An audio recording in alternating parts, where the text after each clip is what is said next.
Did you know 663 million people live without clean drinking water every day? That's nearly 1 in 10. Let me tell you about my friends at FNX. FNX can solve all your health, nutrition, and supplement needs because they are first class in making their products so you can be at your best. Whether you're a CrossFit freak, bodybuilder, or just mom and dad making it a point twice per week, FNX will elevate your game. I have been using FNX and I feel and see the difference. The protein, delicious. My workouts, way more intense. And my energy, there all day. Try it for yourself. Visit fnxfit.com. Use code 4C15. That's 4C15 for 15% off each order. What's more, every time you make a purchase, a child in need receives 1 gallon of clean drinking water. FNX has donated over 100,000 gallons of clean drinking water. Make your mark today.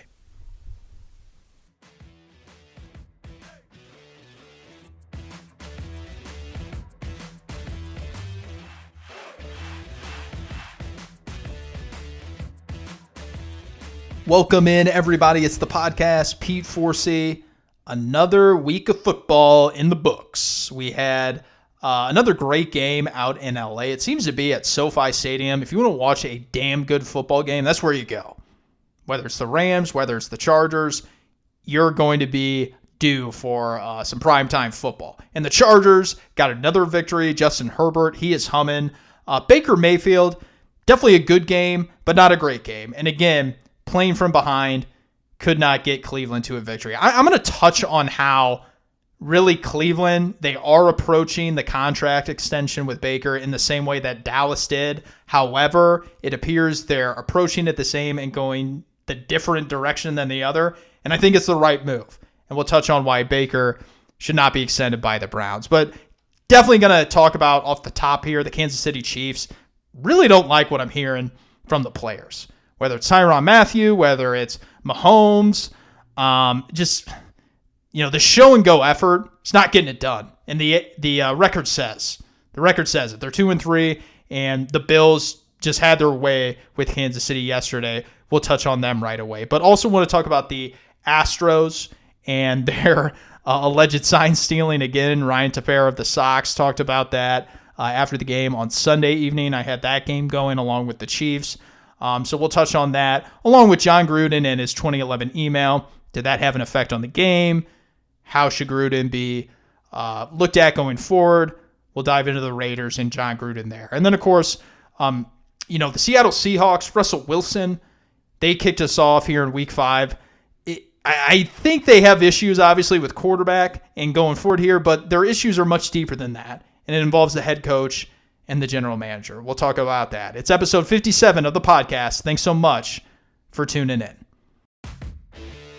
So definitely want to dive in off the top here, talking about the Chiefs. They lost to the Bills Sunday Night Football. Josh Allen definitely coming into his own.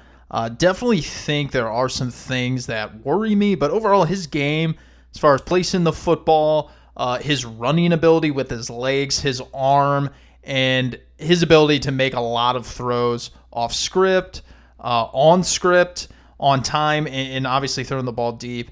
He's really got the Bills playing at a high level. And I know that Knox guy and, of course, Stephon Diggs, I mean, they got some weapons out there, and the defense really showed up against the Chiefs. And really, I want to talk about Kansas City.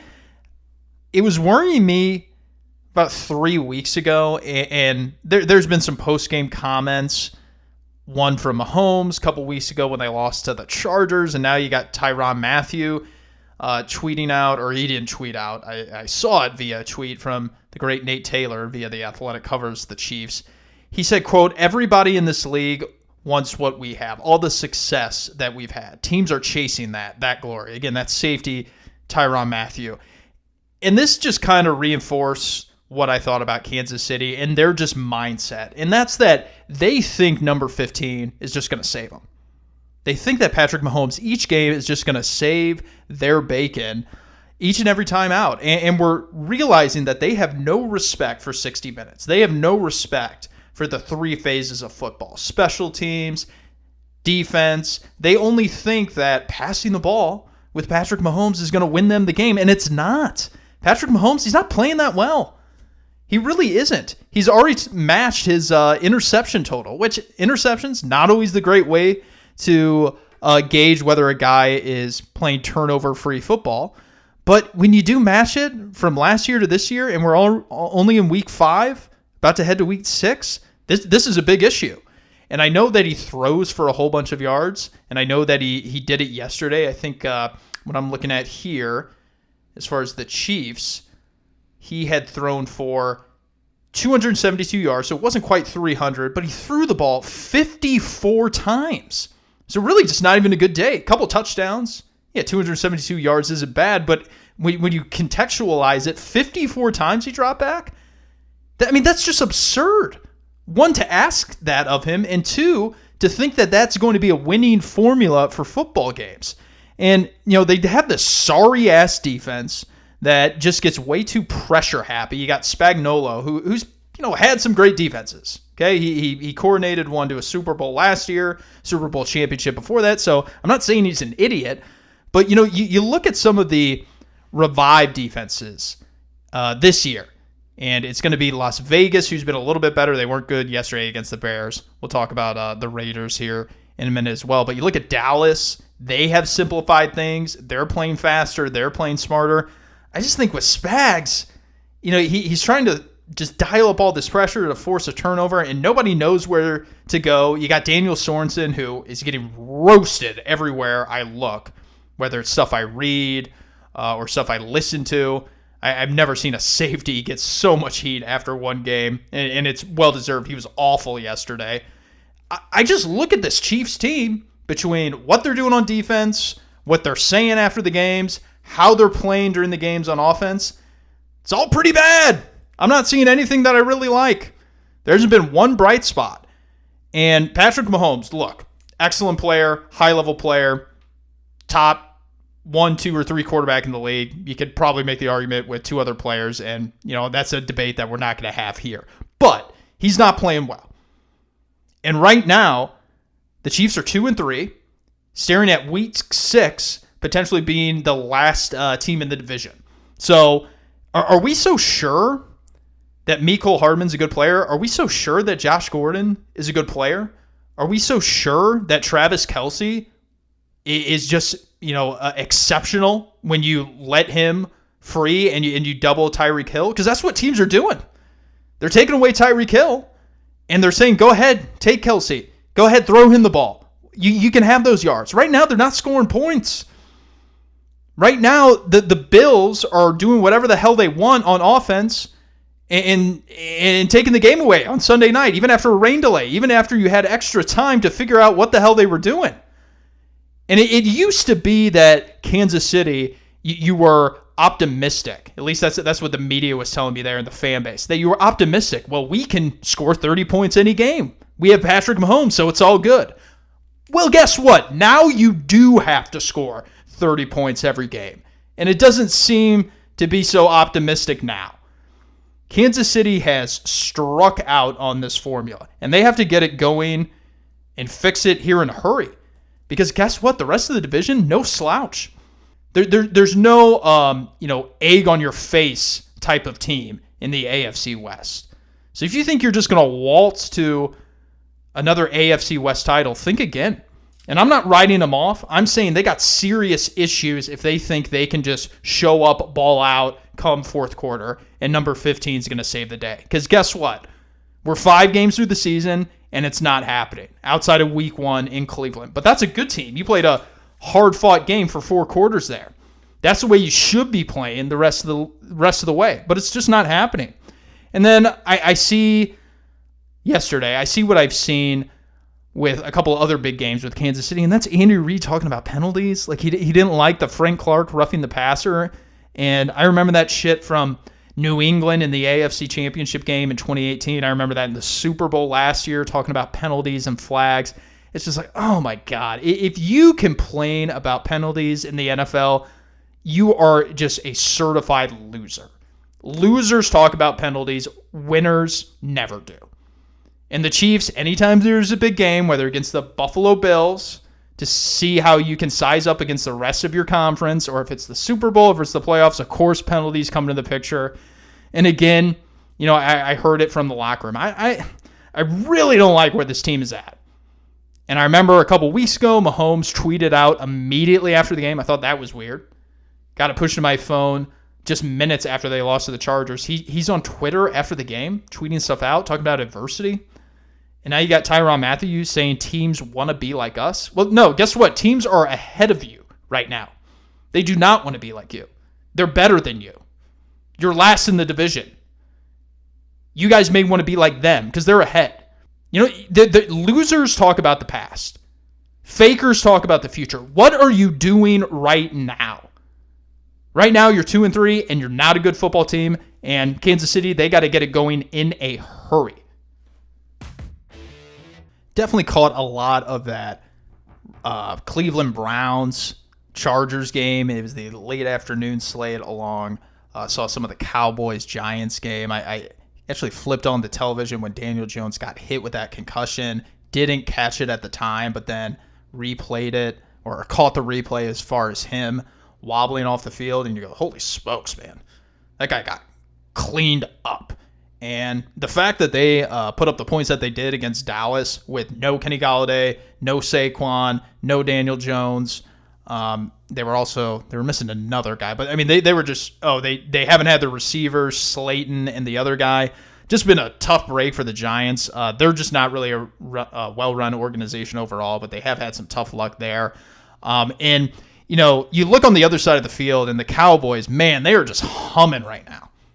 They are just humming, scoring points, playing defense, and you reach a point in Week 5 when you have to really consider a team, much like the Arizona Cardinals, you're no slouch. Maybe your scars will be revealed later on in the season, but you're no slouch. And anybody that thought that this was a hollow Cowboys team, you're dead wrong. They got some star power on the offensive side of the ball, and they also have a playmaker by the name of Trevon Diggs who just gets a pick every game, literally every game. And you can say that it's a opportunistic statistic. You got to actually have the opportunity to take the ball, and you got to be at the right spot at the right time, and therefore maybe you luck into a few. No, sometimes you just got to nose for the football. Trevon Diggs has that. Much like Tyrann Mathieu back in the day. He's kind of slowed up a little bit, but I just remember saying the same thing about him coming out of the draft. He just makes plays. Some guys are just football players. Trevon Diggs, definitely one of those. And when I was watching the game, seeing how Dak was doing, wasn't surprised because he's been doing this for a while, and he's been continuing to progress. And, he's putting up career numbers, 8.3 yards per attempt. He's on track over a course of, a full season. It used to be 16 games. Now it's 17 games to have his highest yards per attempt. 8.3 right now, 13, nearly 1,400 yards passing, 13 touchdowns. And you know what the good thing about this is for the Dallas Cowboys? They waited. They waited and said, I want to make sure Dak Prescott can do all of this. And they let the time just play out. I remember at the time that people clamoring for the Cowboys to sign him to an extension earlier so they pay him less money. But the risk in that is that you turn into the Philadelphia Eagles and the Los Angeles Rams, where you have to dump Carson Wentz, where you have to dump Jared Goff, where you are the Houston Texans and you have to dump Brock Osweiler. Obviously, different situation, but they ran into free agency, paid him a whole bunch of money, traded him exactly 1 year after. Sometimes you just got to wait it out. The Washington football team did the same thing with Kirk Cousins. And while they don't have a quarterback, I don't know if they're exactly missing Kirk Cousins. Remember when they paid him like $30 million a year, 2 years in a row on 1 year deals and said, yeah, we just kind of want to wait it out. We don't know about this guy yet. Love you. Love what you bring to the table, but I don't know if you can really bring that extra that comes with a guaranteed contract. And you know what? The Cowboys did the same thing with Dak. They said, yeah, we're going to pay our offensive tackles.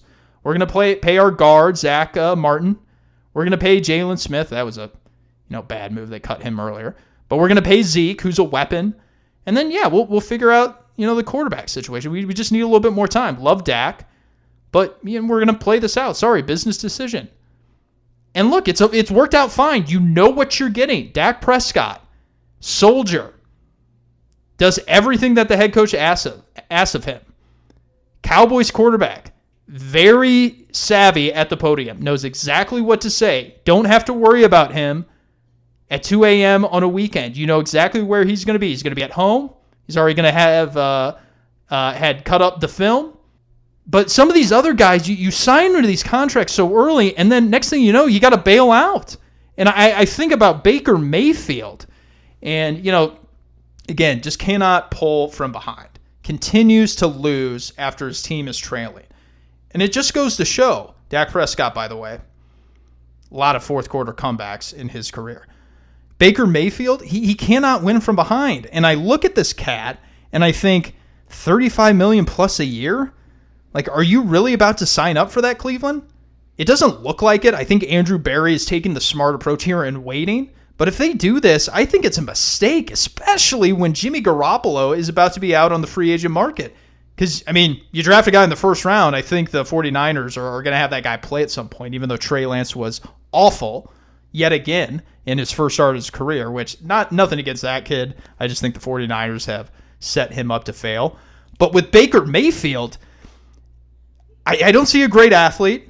He took a sack at a very critical time in the game. Cannot play from behind.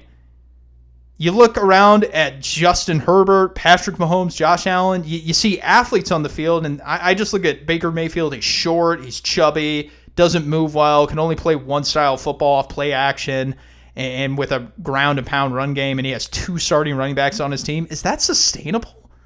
Do you really want to pay $35 million plus a year for that? I don't think so. Take a page out of Dallas's playbook. Wait it out. String it along as much as you can. After that, don't be afraid to move off it. Washington, do you think they miss Kirk Cousins? I think he's a nice player. He's not a great player. I don't think Washington misses him one bit. Dallas, do they regret waiting? Do they regret paying Dak $40 million a year now? No, I don't think they do, because they know what they're getting. You know exactly what you're getting with Dak Prescott because you waited. Jared Goff, you thought you knew what you were getting, and then you had to bail. Carson Wentz, you thought you knew what you were getting, then you had to bail. It's right in front of your eyes, Cleveland. Look at it. Wait it out. See what you think. Go from there. So this is something that came across the ticker, as they call it, early in the morning on Monday. I guess the Astros again, which I haven't been talking much baseball on this podcast. I have not stopped watching baseball. Great sport. Unfortunately, there's going to be a designated hitter probably in the National League, so I'm definitely soaking up the games here, the innings, the outs of National League Baseball, as probably in the next CBA that expires later on this winter with Major League Baseball, there probably will be a designated hitter in the National League. But I'm watching baseball in the playoff games, and I had actually muted the Chiefs-Bills game last night. I had dual monitors going again in the living room. I had the Sox game. They were facing elimination, and they fought it off. They were supposed to be a Game 4 today, rained out in Chicago on the south side. They'll be playing tomorrow, which I'm happy I'll be able to catch that, at least in full, tomorrow afternoon. But the Sox came out yesterday, at least Ryan Tepera did. Ryan Tepera came out yesterday and said, at least alluded to the Astros again stealing signs. And I read the quotes in full, which he said that their history, how they swing and miss, less at home and more on the road, and we found that out here today. He's basing it off of one game, because when you actually go to the statistics of how the Astros hit, they bat .268 batting average, .780 OPS on the road. At home, it's .267, .787 as far as their splits, batting average and OPS. So it's actually identical, Ryan. It's actually identical. And this furthers the point that I thought the Houston Astros sign stealing, everybody seems to think it's like this high-tech thing, with technology in the dugouts now and iPads and going back to film review. No, this was a case of them having television to the regional broadcast and banging it on a trash can. It was very simple. Okay, this was dinosaur sign stealing practically. The Houston Astros have a very good collection of players. Alex Bregman, Jose Altuve, Carlos Correa, Yuli Gurriel, Kyle Tucker. Those are all first-round picks. Yuli, he was an international free agent. He would have been a first-round pick if he was part of the domestic draft. All these other guys, first-round picks. This is a very good team. And I didn't realize it. I knew it, but it was actually brought to my attention, and it dawned on me after they said it. I'm like, oh, shit, that's right. They've been to 4 straight league championship series. 4 straight times they faced off against another team to represent the American League. You're a damn good team when you do that. You're damn good. And I know in 2017, that's when they started doing the trash banging thing. And there's been statistics brought to the attention of the public via an Astros fan. He ran a study. Yes, there was a man who went back every game during 2017, logged every single pitch and he had the audio turned up to see when the trash can banging happened. And it's pretty meager. It's pretty negligible, the amount of times that the trash can was banged on. And Jose Altuve, didn't happen for him. Yeah, that's why he's still a stud, because it didn't do anything for him. He didn't use it. Carlos Correa, still a stud. Alex Bregman, still a stud. Ryan Tepera, why do you think they would risk that after all the backlash, all the heat that they took? You really think they would try doing that again? Or are they just kicking ass?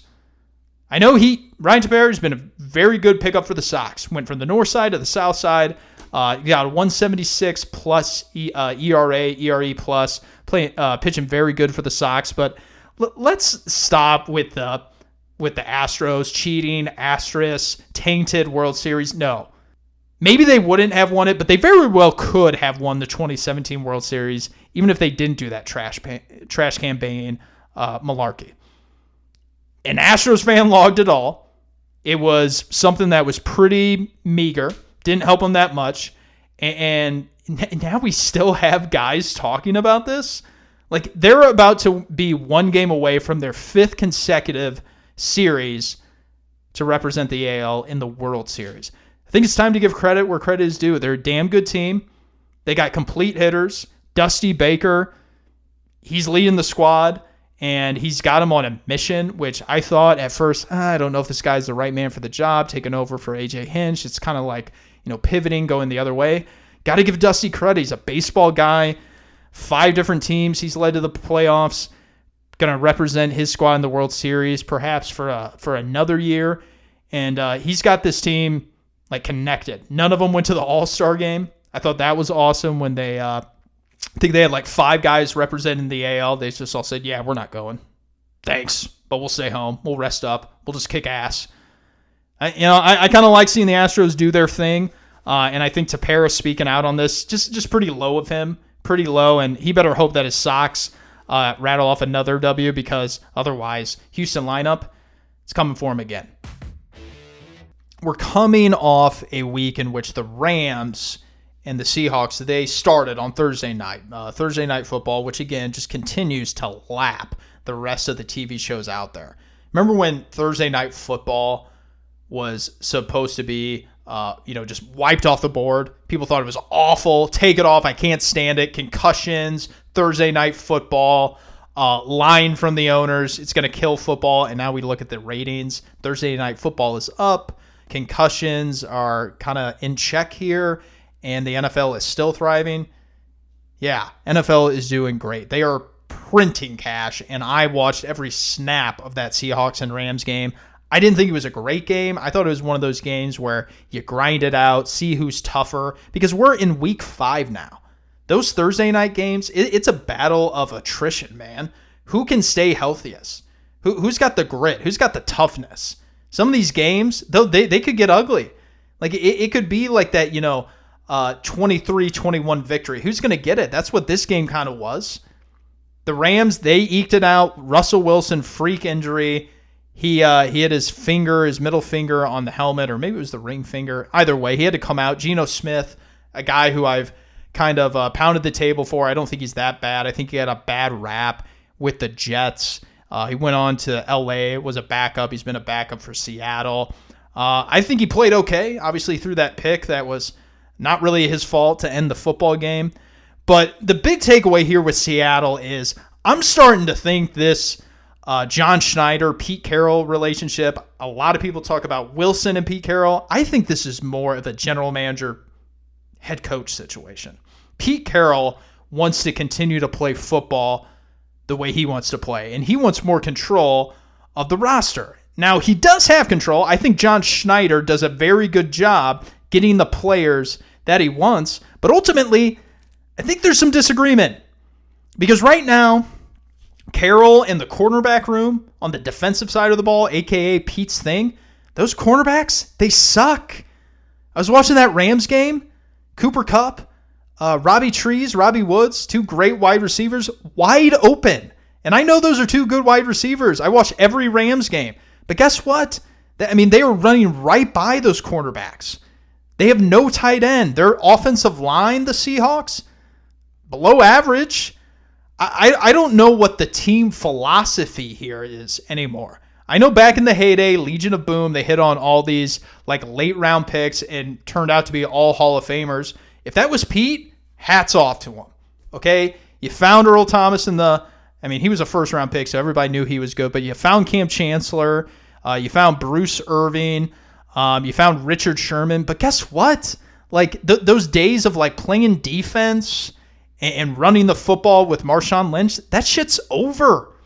Like that shit was 2013, 2014. You know what that is? 7 years ago.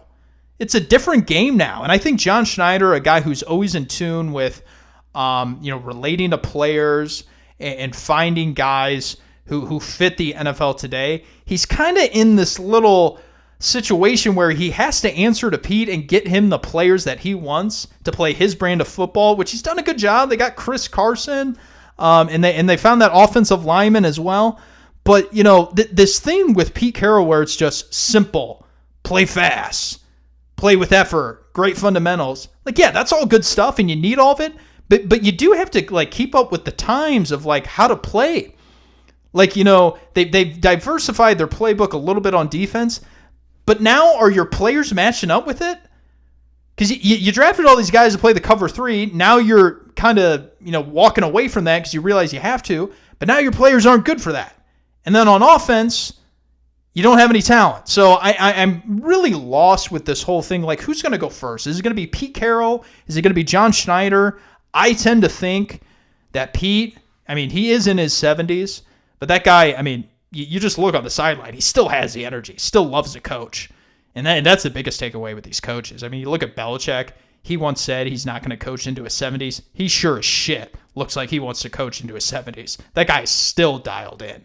So I tend to think that Pete, he's going to outlast Schneider, namely because I think Schneider's going to say, yeah, just look, you do your thing. We had our run. I'm going to move on, and I'm going to get back to doing things, more my way. I'm going to go to a situation where I can dictate the roster. Because right now, this whole idea of just like, playing simple on offense, playing great defense, and trying to win that way, like that shit's over.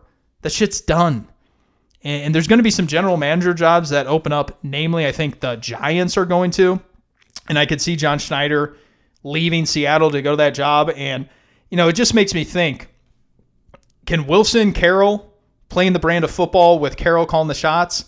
Is that going to work? Because we already know Wilson is kind of already taking a peek out the door. I'm not saying he's out the door, but he's looked out at. Anytime you have your agent tell Adam Schefter the teams that you would go to if you wanted to be traded. I'm not saying I want to be traded, but if I did, these are the teams I would go to.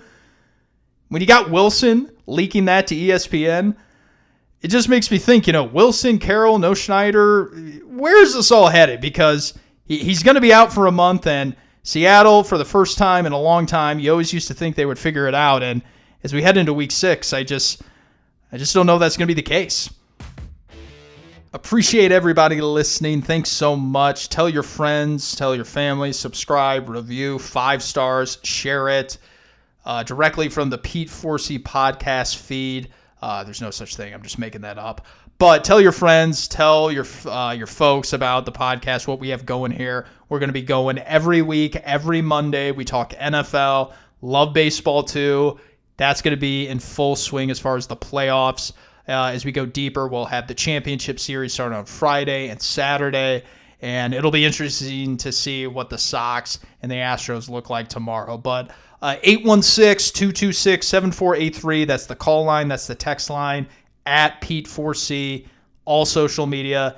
You can send your questions, you can send your thoughts, you can get your chance to be on the show. If you want to hit up the call line or have your text read aloud, we will do that for you.